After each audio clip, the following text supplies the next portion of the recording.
We have next Jane, who isn't going to make it today, and Narelle is sick, and Brendan is running a wee bit late, or actually probably on time, but Robert Upton from Burnside Rugby Football Club.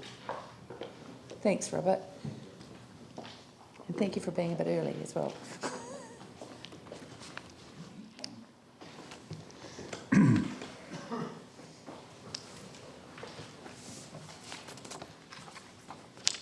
Deputy Mayors and Councillors, my name is Robert Upton. I am the Executive Assistant to the Board of the Burnside Rugby Football Club, and I'm also the Secretary of our Touch module.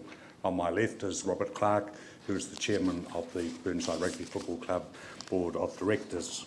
Firstly, can I thank you for the opportunity to make this submission this morning on behalf of our club.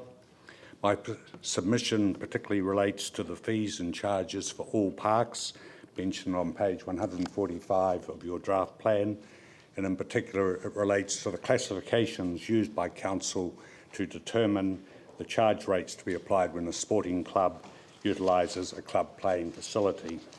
There are currently, as I'm certain you're both all aware, two classifications, namely casual hires for non-affiliated clubs and affiliated clubs. The way in which sports clubs are now organised and conducted has changed significantly over the last 2 decades. Previously, sporting organisations were very dependent on their national and their regional bodies to provide the overarching leadership and administration required to organise and conduct and play the games. Today, many sporting clubs are very professionally managed and are more than capable of operating in all respects independent of their national or regional body. Our club prides itself on its independence, so much so that late last year our board decided that rather than to pay touch affiliation fees, that money could be better utilised employing more staff at our club to organise our own sport. It was only then that we discovered that to use Burnside Park for our touch module, we would need to pay the council $29,000 a year, $36,000 under the proposed increases in the draft plan, as our module would be classified as casual hire. From the research that I've been able to undertake, the genesis for the present two classifications would appear to be more historical than contemporary. As sport has evolved and changed, it would seem logical that the rules relating to the payment of fees for using playing fields should also be reviewed and updated. And as a start point, our club would contend that as a minimum, a third classification is now appropriate for which a small fee could be paid. Simply, that classification would apply to non-affiliated sporting clubs that organise and conduct tournaments modules for a duration of at least 10 weeks. Put some context around it, in 1983, members of our rugby club organised a Sevens tournament that year in which 26 teams participated. Over the years, thanks to the drive and the hard work of many, many volunteers, the team numbers have grown, and this year we hosted 206 teams playing over 2 nights for about 20 weeks of the year. This equates to the equivalent of about 2,300 individual players. I would respectfully submit that to deem this level of usage as casual is inappropriate. Our module is played in a number of sections, and I think it's worthy of note that many of our mixed social teams, which make up the bulk of our module, because we're not in the competitive elite game, is either based around schools, workplaces, or extended family groupings. In the broader sense, we would contend that our module contributes to the health and fitness of a significant number of people from all sectors of the Christchurch community and demographics. And unlike most other modules, we provide trained referees.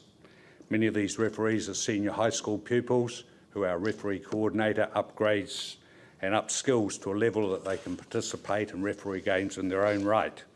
And as well as this new skill, we would contend that further enhances the developments of the individuals and their attributes such as maturity, conflict resolution, decision making.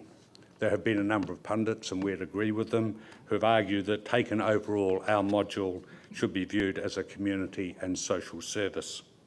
Ideally, from our perspective, the charges associated with our new proposed classification should be free, or at least council staff have some discretion in that area. Realistically, however, in the current economic climate, a small fee would seem appropriate, and we would recommend a fee per team registered to play in that module, and the value of that fee should equate to the casual hire fee of currently $47.50, but proposed to go up to $50.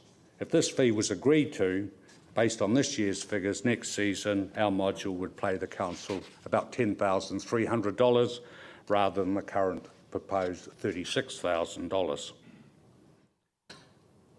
If our recommended classification is not agreed, it wouldn't be financially viable for our board or logical for us to continue to organise and conduct the module without a sizable increase in our annual subscription fees. We know that it is already a difficult challenge for a number of our teams to find this fee, and any increase would definitely compound that situation and would probably result in a number of the teams withdrawing. Without wishing to stereotype, some of the teams that would be forced to withdraw are those that, in our opinion, for a number of reasons, benefit considerably from their current involvement. Let me make it very clear, it's the unanimous desire of our Board of Directors to continue to provide organised sport, exercise and social interaction for 2,300 people from all sectors of Christchurch society for about 5 months of the year.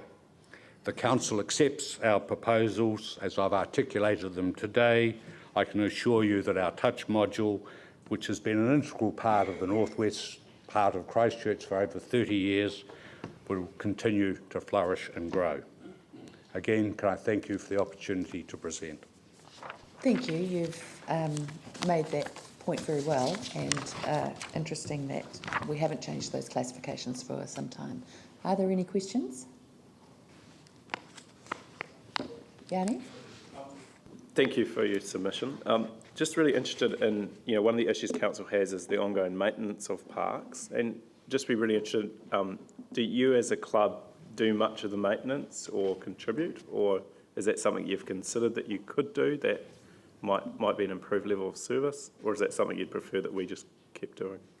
Well, most certainly, currently the council marks the parks and that sort of thing and does ongoing maintenance, but we employ within our club mainly by volunteers who go out and re-mow it each week because, as you know, the grass grows, and city care most certainly are not around that frequently on the park, and we'd be happy to continue to maintain that level of ongoing upgrading.